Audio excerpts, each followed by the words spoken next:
Hello and welcome to TE Extra Classes by Things Education, where we share short snippets of our courses. We hope you find these videos useful. Please support us by liking this video and subscribing to our channel.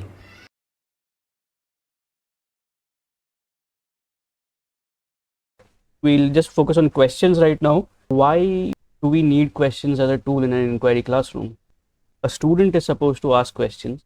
Student is supposed to answer the questions. What role do teacher questions play in an inquiry classroom? I was thinking that it helps stimulate their thinking, and it can also help lead towards a particular direction, and it helps us go deeper. Like suppose they ask a very generic question, and then we can help them through our own questioning dig deeper into that topic. We want students to feel safe in a classroom where it is okay and encouraged to ask even like the most obvious questions. It can really nudge them to participate in just this culture of questioning. Right? Absolutely. Sometimes kids might not know what questions to ask, so it also becomes a starting point when we ask a question, and then they can just like build on that. Right. So in a sense, your question might become a hook for the students. There are various times and various situations in the classroom where you will need to ask questions. One is to stimulate thinking, ask them to go deeper. Sometimes to get them back on track to what their focus was. It's just that there's so much information out there, and they're trying to figure out a lot of things which is completely new for them. They are going to get a little lost, and questions help them get them back on track. What is this wise strategy? So what kind of questions can you ask? First is a value question, and it goes back to engaging them in empathy if necessary. Who would care for this? Like French Revolution. Why would I care?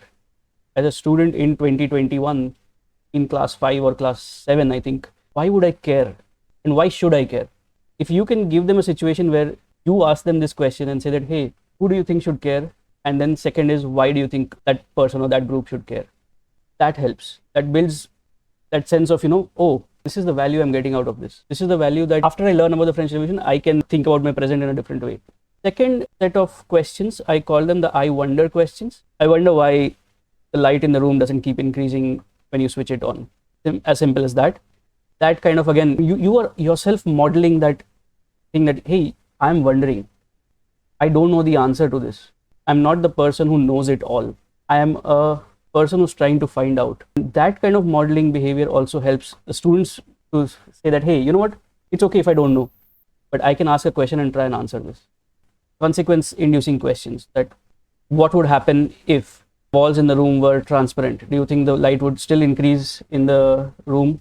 And so on. So that kind of gives them a different thing to think about, or gets them to start what is known as abstracting their understanding, which means that whatever their understanding is, can they abstract it and put it into a different situation? And third is evidence inducing questions. Because it's an inquiry class, you will have to ask these kinds of questions a lot, where you can't just say that, hey, I feel that. You need to show us the evidence. What made you think this? What is the evidence for what you're saying? One of the things that really helps is making sure that they know that changing your mind is okay. In light of new information that comes in, absolutely okay. So evidence inducing questions can also be that, what made you change your mind? What evidence did you get, or what information did you get that made you change your mind? And by doing all of this, especially when you're moving from the traditional classroom to a focused classroom, you're helping students build vocabulary to ask these questions. All of you have taught, and you know how quickly they start mimicking your behavior. So it's good that they mimic the good things, at least. So yeah, basically you need to model questioning and you need to model thinking. Thank you for watching. Please support us by liking the video and subscribing to our channel.